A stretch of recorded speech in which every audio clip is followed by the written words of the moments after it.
hojii yoo jalqabne yeroo afaan hin beekne wantoota ijoo beekuu qabnuu fi madaamii yeroon jechuun jalqaba mana sana yeroo hojjennu wanta barachuu qabnu ijoolleen haaromte baay'een keenyan koomentii na barreessaa jirtu. Kanaafuu viidiyoo kana laayik gochuudhaan hanga dhumaatitti dhaggeeffadhaatii qabachuu yaalaa anis aga danda'amaa ta'e wantoota ijoo qabachuu qabdanii fi baruu qabdan gola madaamii keessatti haasaa arabiffaa hunda isaanan haasaa jettanii yaadina. Ani amma kan keessa ture guutuma isaa akka isaanii nan haasaa jedhee oduun haasaa hin danda'u. Maaliif jennaan arabni ani hin beekne baay'ee jira waan ta'eef. Garuummoo ijoon nama barbaachisu. Ijoon dirqama nu barbaachisu maal akka ta'e as keessatti isinii hojjedha. Egaa isinis laayik gochuudhaaf viidiyoo kana jalqabaa isiniin jenna.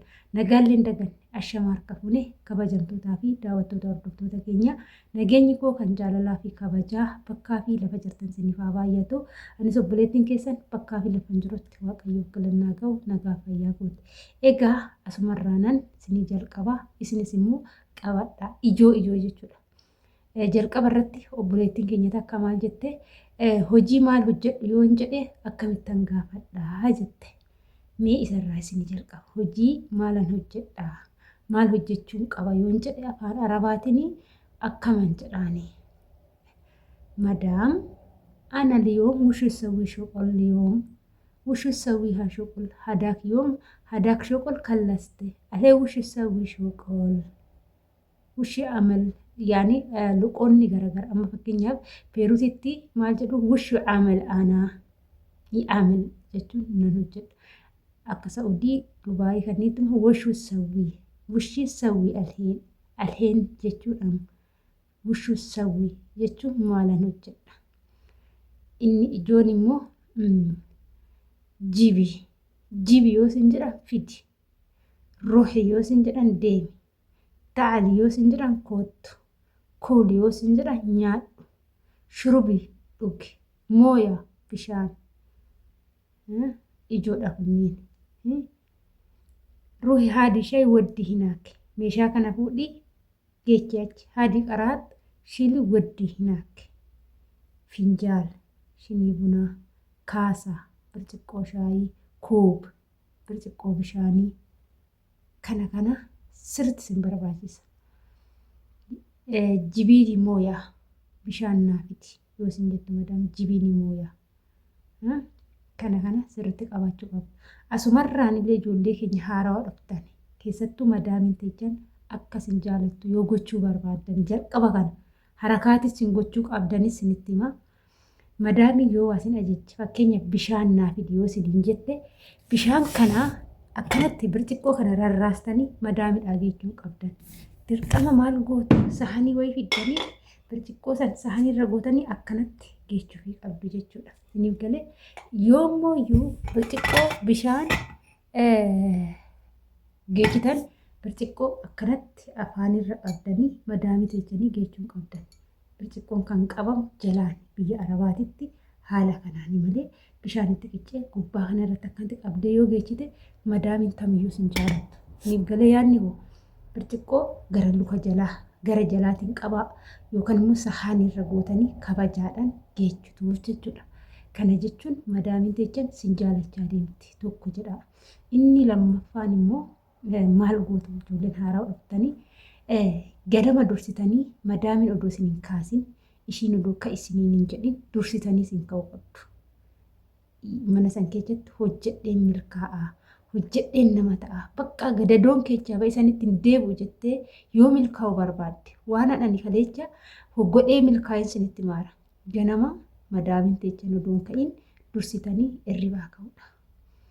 Yeroo ishiin akka tasaa yoo kaatee jiraatte immoo dhaxxaniiti madaam wushi sawwiilitti tabii shaayii tabii gahwaa walla fuxuur maalan si hojjedha buna moo shaayiidha moo qursii maala si hojjedha yaani gahwaa buna tabii shaayii dhanbiin tabii fuxuur wushuu tabii beerisawiik kana jedhaani. Inni biraan mooyyuu gizee madaamin teechanis yoo sin dura kaate yeroo kamiyyuu dursitanii ka'uu yaala. Ishii yoo hin jiraanne ta'e hojii mana keessanii hundumaa jalqaba irratti saaloonii yeroo hunda bakka taa'uu jaalatan akkuma kaataniin iddoo san qulqulleessaa yeroo hunda onis jedhu bakka yeroo hunda irribaa yoo ka'an dhaqanii taa'asan akkuma ija banattanii fuula dhiqattanii Tsalooti keechan xumurtanii kutaa keechanii baataniin bakka isaan yeroo hunda taa'uu jaalatasan qulqulleessaa. Kaasaa meeshaa achi gurguraa xaragaa walawwalaa biraa deemaa. Inni biraa shinti beete akkuma kaan seenuu jaalatasan dhiqaa. Madaamin kanneen lamaan nutsuu gaafa argite baay'ee sin jaalatti jechuudha. Inni biraa ammoo gizee madaamin teejjan kaate akka carraa mana intarneetni jiru yoo jiraanne amala baalagee tokko hin qabne ganama ijoolleen hirribaa kaanee gara bilbilaa fi nuun jirra hojii isaanii dhiisne. Madaamin teejjan hirribaa kaatee yoo jiraattu tasallee akka hojii keessa fixattanitti ishii fuulduratti bilbila hin qabatinaa. Madaamonni bilbilli diina isaanii jechuudha. Bilbila tasallee hin jaalatan. Bakka baay'ee jibbuuf nama bilbila fayyadamuu baay'isu baay'ee jibbu keessattuu aga waggaa tokko waggaa lama guutanitti mana sanitti kana godhaa. Inni biraa ammoo maal gootu yeroo hojjettan qophi jedhaa malee hojii tokko irratti mugaa rafaa hin oolinaa. Mugaa rafaa hin oolinaa kanas madaamonni hin jaalatan. Inni sadaffaan immoo osuma hojjettanii amma gizee tokko yoo jennu hin haxxifanna jechuudha. Kana jechuun haxxifannaa hin qabne garuu sin agarsiisu. Yoo jennu tasa wanni hojjennu nu jala jiraataa wanti akka nyaataa nu jala jiraata waa wayii jira. Isarratti akkaatti haxxifanna yoo ta'e madaamonni tasallee nu jaalatu. Haxxifannu qabe taanaan dafnee funyaan keenya qabannee achi deemnee gara alaatti gadi baanee haxxifachuu. Kun mallattoo madaamonni hin jaalatan. Saniin booda deebinee sooftiidhaan xaragannee harka keenya dhiqachuu. Inni biraa immoo yeroon ammaa kun baay'ee oo'a. Sirriitti oo'a jechuudha. Oo'a keechaayyuu ibidda ni beektu. Amma ba'a gabaatii 4-5 baay'ee akka oo'u ni beektu. Jammareera oo'ii qorri darbeera. Gizee qorra baay'ee nu dhibu qaamni keenya. Maaliif jennaan yoo hojjennu hin dafqinu. Yoo dafqine immoo foolii biraa finnu jechuudha. Nuti Itoophiyaa biyya keenyatti sababii biyyi keenya oo'a baay'inaan hin qabnee fi homaa nutti fakkaatu. Torbatti al tokko dhiqanna baay'isawwee haadholiin keenya xaaxaan qabanii jechuun bakka qaamni keenya akka biyya kanaatitti fooliin jedhu. Biyyi kun xiqquma yoo hojjette raqa du'aa jedha jechuudha. Madaamonni immoo fool jechuu kee tasallee sirraan jaalatan. Asitti amma mucoon takka dhufte dhugaa isiniin jedha ji'a tokkotti biirootti deebisa hin xiroofta jedhanii jechuudha. Wanta ijoollee keenya keessatti warra gahaa jirudha kun. Tokkoffaa irratti isa bobaa jala dibatasan naa bitaa jettuuni. Inni lammaffaan loomii jechuudha. Yeroo kushiina dhaabaatan, yeroo hojii fixan, yeroo shinti beetii seentan hundumaayyuu qaama keechan kana saamunaadhaan dhiqadhaa. Saniin booda loomii of jalaan deema. Loomii cuunfaa akkanumatti cuunfuma san akkasumatti dibadhaa jechuudha. Isa bobaa dibatasan caalaayyuu inni baay'ee gaariidha. Qaamni keechan akka fooliin jenna. Akkasumas immoo ijoolleen biyyarraa qibaatii rifeensaa minaamina fidattanii dhuftan qibaatii zeenitii warri qabdan. Zeenitii isa magariisa sanii kan neetirii keechaa kan isa shuggee keechaa san inni sun foolii hin taane fida. Gizee keessatti oo'a kana yeroo isa fayyadamtanii keessatti waa jedha jechuudha. Gaazii jedha jechuudha. Ani maaliif obboleettiin teenya asitti dhuftee dibattee jechuudha. Anuna bira dhuftee jechuudha. Warra faamilii namicha kanaatitu fidate. Keessa darbee gaazii jedhe maal dibatteen jedheen qibaaticha natti agarsiiste jechuudha. Maatiin faamilii sun waa dibatti baay'ee xiroofti maalidhamee ilaalinaan jedhanii jechuudha. Boodanaan qibaatii kana fayyadame sirumaan jedheen. Ati kan dibattuuf waan sirraa uumamaan jenne jechuudha sitti fakkaachuu danda'a.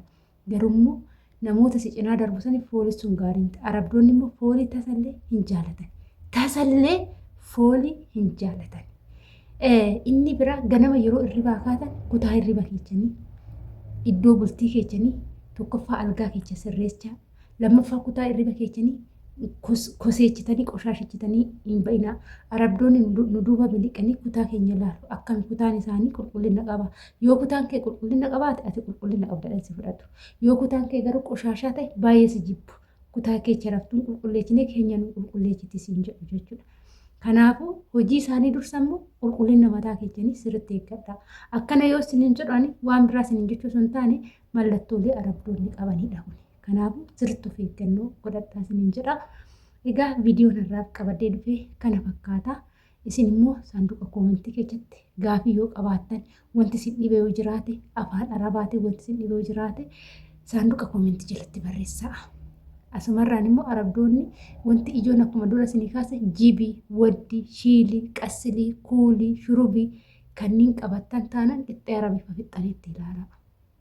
saniif galee shiili, jibi, waddi irra deebi'eetu gaxayii bisar, gaxayii tuum, gaxayii bixaaxis, gaxayii garaa, xalayii xumaaxo, xalayii gijaaja dilmooyaa, qasli gidar, jibii hadil gidar, sawwii marag kana qabadhaa saniin booda arabifa fixxani. Wantuma isin barbaachisu malee. Akkasii wantoota isinii hin galle yoo jiraate saanduqa koomentii jalatti barreessadhaa. Viidiyoon irraa qabadee dhufe kana fakkaata. Turtiin wajjin gootaniif gala.